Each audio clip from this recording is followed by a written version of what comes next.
You know, if somebody had told me that I would wake up this morning to discover Sony was ending all production for physical PS4 games, PS5 games, I wouldn't believe you. But this is the timeline we live in, so let's just roll with it, because I have a lot to say about this, and if you've seen the title of this video and the thumbnail, I'll have a very different take to what a lot of people have to offer, but bear with me and let's just get straight into it. And hi, I'm Milla, please like, comment, subscribe, the algorithm boosting stuff, you know. If you've watched my videos, you already know where I'm coming from with this usual spiel, so let's just get into it. So, for those who don't know, I'm just going to quickly go over what Sony announced on the PlayStation blog, specifically the two key announcements. The first one, which is the minor one in comparison to the big PS5 physical one, that they are shutting down the PlayStation Store for both the PlayStation 3 and the PlayStation Vita. They're starting with the PlayStation 3 in some Latin American and Middle Eastern countries throughout 2026, but in July 2027 they intend to shut it down globally for everyone around the world. But the big one that's sent shockwaves throughout the entire gaming industry and the entire world actually, and even people who are not into gaming will be shocked at this news, as I've got a little story to tell you about that as well, that Sony are suspending all physical disc manufacturing for the PlayStation 5 in January 2028. For everyone, first party, third party, it's a real shock because a lot of people didn't expect Sony to be the first to make this push, especially given what's gone on with both Microsoft and Nintendo. So first of all, I just want to briefly sum up some of the business reasons they've given for this move. For a start, physical game sales have generally been declining across all regions. This is what a lot of the data has been showing as well, especially in the West, where a lot of Americans and Europeans have been picking up digital games in lieu of physical games. There's also other reasons given, like reducing manufacturing costs for both consoles and physical games themselves, and of course the idea of preventing leaks by making games digital only with mandatory unlock requirements, which is most apparent with Grand Theft Auto 6, which that has been a huge bombshell in its own right. And I don't do Western AAA games, I don't talk about that stuff on this channel because I just don't care about it. It's just not my wheelhouse. So why exactly is this bad news? Well, one of the big ones is the fact that Sony have just arbitrarily announced that they're going to strip third parties of their autonomy to release physical media on the PlayStation 5. People don't realise, especially if you follow video games more casually, you won't be aware of this, but there are companies out there, especially niche companies, that have physical games as a key part of their operating model. So for example, niche Japanese publishers like NS America and Idea Factory, to more well-known limited print companies like Super Rare Games, Limited Run Games, Like It or Hate Them, this will affect them as well, Lost in Cults, there are so many, and the fact that these companies are now like, yeah, we're now going to have to pivot because Sony are just going to completely announce an end to everything. I wonder how much notice these companies were given. I very highly doubt they were. Sony has become so heavily corporatized and Americanized that they don't give a shit about anything that's not a AAA blockbuster or live service slop. I very highly doubt these third-party companies were given any form of advance warning, and if they were, they would have been NDA'd. Sony is so big that they just don't care about the consequences of what is essentially vandalism on the gaming medium. And that is one other big reason that makes this huge physical release cut-off so stark and so dramatic. I do remember when they last did this was with the PlayStation Vita. Now, for those who don't remember, the PlayStation Vita, a lot of companies were rushing to get out physical games before the Vita cut-off deadline, and that was mainly limited run games. They had a bunch of titles, they had to rush to get a bunch printed, even using quantities from other companies to get as many of them done as possible. Then there was NS America, who actually they rushed out some last minute physical releases for some games they previously announced as digital only. I've forgotten what they were off the top of my head, but The Longest 5 Minutes was one of them, if you remember that game. That was a multi-plat for Switch, where the Switch version was meant to be the only physical version in English, and then they announced the Vita one as part of that last hurrah. And we're probably going to see something like that with the PlayStation 5, as companies rush in to put out as many PS5 physicals as they can. This does suck in the longer term, because assuming all this goes ahead, and we'll get to that, the only physical companies left will be Nintendo and Microsoft, as well as PC physicals. Like, this is how fucked up Sony's stance is. I can go on mangagamer.com and other similar adult visual novel sites, buy an eroge on a USB stick, and get that physically shipped over to the UK. Not that I would, because that is just fucked up. But yet, God of War, Lindley, or I forgot the name. This is how you know I don't follow AAA stuff.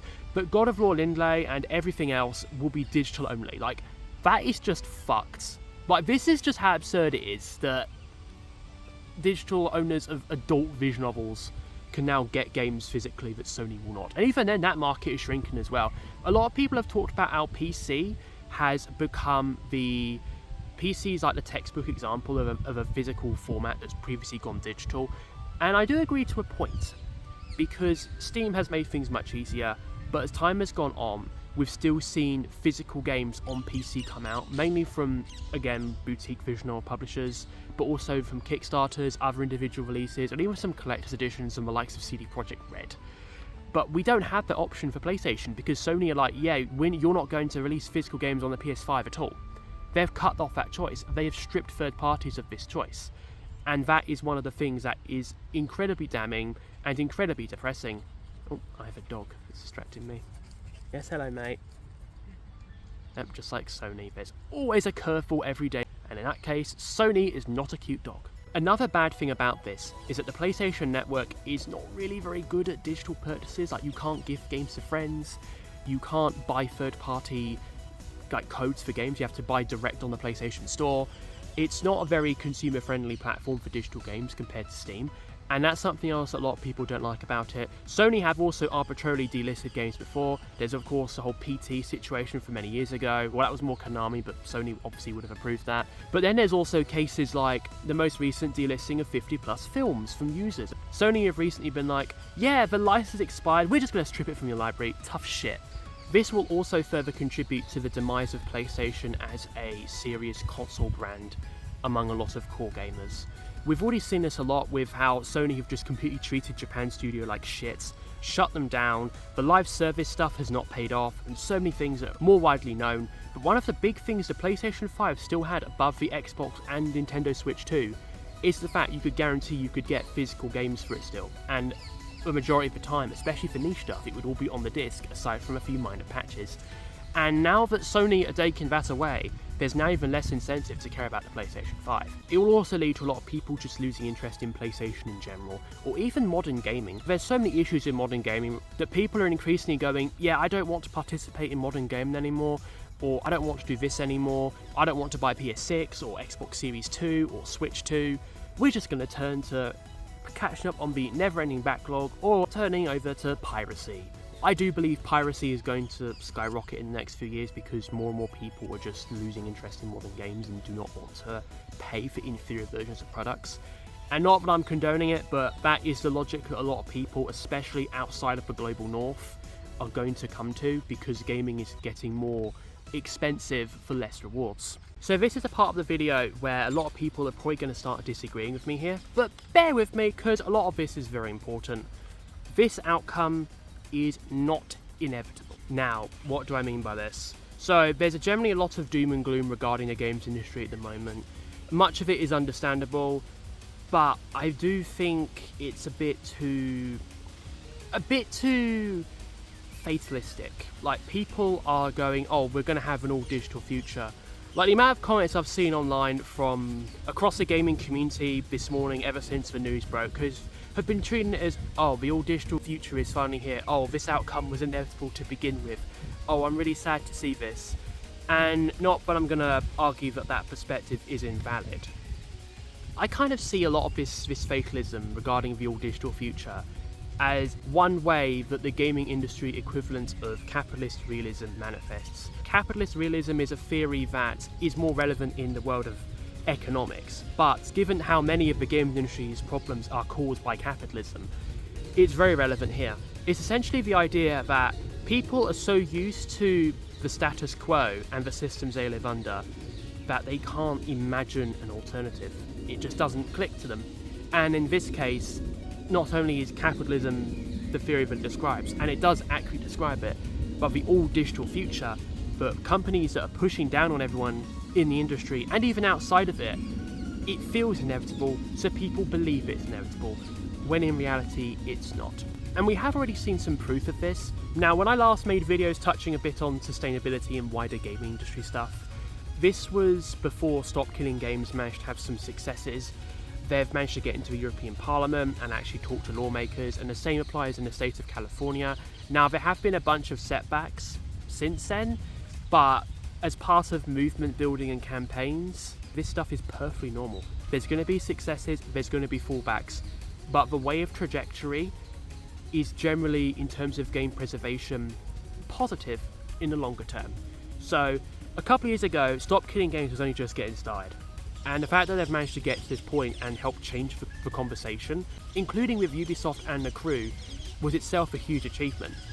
And this just goes to show what happens when effective organising does come together. And this is what I want people to remember when I talk a bit about why this outcome with Sony shutting PSN and, well, maybe not so much PSN, but closing down physical disc manufacturing is not as inevitable as people think it is. Movements are a marathon and not a sprint. We kind of see this a lot with political stuff in general, because the reality is game preservation and game ownership alongside physical media and the systems it operates in does have a big political dimension, which is why a lot of this political theory is actually relevant, and it's important to remember that. The other big out of gaming political theory I want to touch on that's relevant to this is actually another way of thinking about the upcoming games industry crash. Because there is going to be another industry crash, it is almost inevitable at this point. The large AAA studios, as well as Sony and Microsoft in general, have been so badly mismanaged in favour of short-term profiteering and gutting gaming developers, games culture, that it's just not sustainable. The budgets are not sustainable, the audience is not sustainable, live service shit is not sustainable, physical games in their current form are also not sustainable. The system is collapsing, and before then, things will get worse before they get better. And outside of gaming, in the wider socio-economic sphere, this is known as the extinction burst. The systems fight so hard to defend what they've built up, they will fight back, they will be aggressive, they will start making sweeping decisions that we see as vandalism, but they see as preserving their system, before it finally comes down and something better and more humane takes its place. And that's where we're at with the games industry. Over the next few years, we are going to see a collapse in what we know as the modern games industry. And Sony trying to cut off PlayStation game support for physical media is a big part of that. They want to protect their profits, but it's just not going to pay off in the long run, because what they want is fundamentally not compatible with the gaming industry and the world that we need. And yes, that means the live service bubble is fortunately starting to burst. Of course, we've got essential ones that are going to stay for a very long time, like Fortnite and Warframe and Genshin Impact. That market is now been locked down around those and a handful of other games. Everything else, though, is declining. We're seeing Square Enix, who have moved away from a lot of their phone gacha stuff. They've shut it down and they're replacing them with some offline conversions like Final Fantasy, Resonance, Octopath Zero, games that are actually better. And we've seen other companies like Aquaplus with Utarama Lost Frag and another Eden. They didn't make another Eden, but I've forgotten who made it. I know Misato Kato wrote it. I can't remember the name of the company, but it's not Aquaplus. And I'm looking forward to Lost Frag when that finally gets an offline version that's translated and with more fleshed out RPG gameplay. That is going to be an incredibly glorious day. And of course, we can't touch on how the bubble's bursting without discussing AI and hardware costs, and the fact that consoles are now becoming ridiculously expensive to manufacture. And I will be fair to Sony, Microsoft, Nintendo and Valve, because the Steam Machine was a huge victim of this. The reason why the console prices have gotten more expensive is not their fault. It's another part of AI stuff and all that bubble, which is all way out of the tangent of this video. But also, it is relevant because the economics of actually making a games console under these current circumstances is partly why companies are wanting to ditch physical media and ditch physical drives. And we've already seen this with the Xbox and the Xbox Series, and of course, Game Key shit. Yes, we're still calling Game Key cards Game Key shit on this channel. So this is why I do believe that now is a good opportunity for the gaming community as well as third parties, in particular companies that rely on physical media as a key part of their operating model, to really fight back against these current plans by Sony. So I do have a list of things here that should there be an effective fight back, I actually think are realistic to achieve. Now, the first one, I do want to say, I do think the PlayStation 3 and Vita stores still do need to close. And this is not because I'm a corporate shill, it's because the legitimate issue that Sony had trying to close them back in 2022 was the fact that these systems are very out of date, technologically wise, vulnerable to hacking as they're old and outdated. And it makes sense after a while to shutter it, because digital games preservation shouldn't be about whether you have permission to just re-download these games off these old stores running on 20-year-old technology. That is just not viable, even once capitalism stopped destroying the games industry. They do need to go, and in place needs to be proper infrastructure around the world so that libraries and museums and other organisations dedicated to games preservation can legally preserve these games for the future. That is something that's more of a longer term goal, but ultimately this was always the limitation of both physical media and digital media. You can't truly preserve either of them without external legislation in place. Anyway, I'm getting ahead of myself. I still need to talk about the stuff people can do in the future. So obviously there's joining campaigns like Stop Killing Games to work towards legislation so that gamers don't lose access to their games. Sony will likely eventually be forced to continue PlayStation 5 physical game manufacturing for third parties. So even if they don't want to make any more first party PS5 games, which is their prerogative for their own games, they should still allow third parties to make PlayStation 5 physical games to make their money. Because for a lot of these niche games, especially things like JRPGs, that's a key part of their business model. But more ambitiously, allow other companies to start making their own official PlayStation 5 physical games. We've kind of already seen this with DVDs and Blu-rays, in that there's already lots of options out there to start making these alternatives. You don't have to rely on just one company to make it. It's not something that should be arbitrarily decided and dictated to by a platform holder, especially one that was known to consistently offer physical discs where the majority of the game was actually on said disc, without the worries of game key cards or anything else like that. Nintendo will be the last bastion for physical games. This was always obvious before the Switch 2 launched, but especially now, we need to get the Switch 2 game key shit problem sorted, because a lot of these companies, I do want to emphasize something positive, is that we have seen companies continue to offer true physicals for the Switch 2. If anything, the number's gone up a little bit. So Bethesda, for example, are going to do the Elder Scrolls 4, the remaster for that. That's now going to be a proper cartridge release on the Switch 2. And I still won't buy it because Xbox is number one on the boycott, divestment and sanctions list as part of Microsoft. Hint, hint, by the way. But the fact that they're still doing it is still good news. And then there's like Chunsoft, for example, who they did their first Switch 2 game as a game key card, but after the backlash are now doing proper physicals. Marvelous and Xseed, they are now doing true physicals. They started doing them to begin with, and presumably because they had to ask their parent company for permission to do it. And the fact they're now offering it for Muramasa is a sign that they've clearly done well enough to satisfy the parent company, which is really good. And it means not only supporting devs who do that, but also lobbying against other companies like Sega and Atlus, Square Enix, NIS America, a company that built its entire fan base outside of Japan following the end of the Vita on the Switch audience, who buy physical limited editions. They've already gotten a lot of shit from their fan base for embracing game key shit for the Switch 2. With PlayStation 5 going down the toilet, what will they do? The answer is to embrace premium Switch 2 physical games. Really get behind the companies that are doing this and encourage companies to do it. But it also requires Nintendo to lower the cartridge costs so that they're more reasonable. So that companies are more likely to go, okay, this actually makes more economic sense, we're going to do this. Which is very important for the smaller companies. And finally, I'm going to mention the government legislative stuff again briefly, because there were a couple of things I didn't mention earlier. But the big one is, of course, banning physical code-in-the-box releases under e-waste legislation, so that companies are not allowed to do it. The only reason why companies want to do physical games without the physical disc is because of retailer space. And, well, that doesn't work anymore, not under the climate crisis. And hey, if you're a PC, you just go on Steam and you look on there. The same can and should happen for PlayStation Network, if this stuff is going to go ahead. There's also an anecdote I want to briefly mention before I came out to record this video. Is I told somebody about this news who doesn't play games. She doesn't follow the games industry at all. And I told her this stuff about how PlayStation are going to stop making physical discs for the PlayStation 5.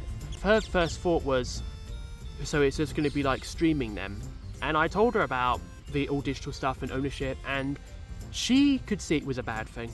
Like, this woman who's my age, who doesn't play video games, she correctly sees this as a bad thing, and I think that is quite telling. And I do think that it's that kind of narrative framing and understanding among people who aren't core gamers is also something else required to build a better games industry, build a more inclusive games industry, build a games industry where the people who make games and the people who publish games are treated like human beings universally, and not just the cogs in the machine.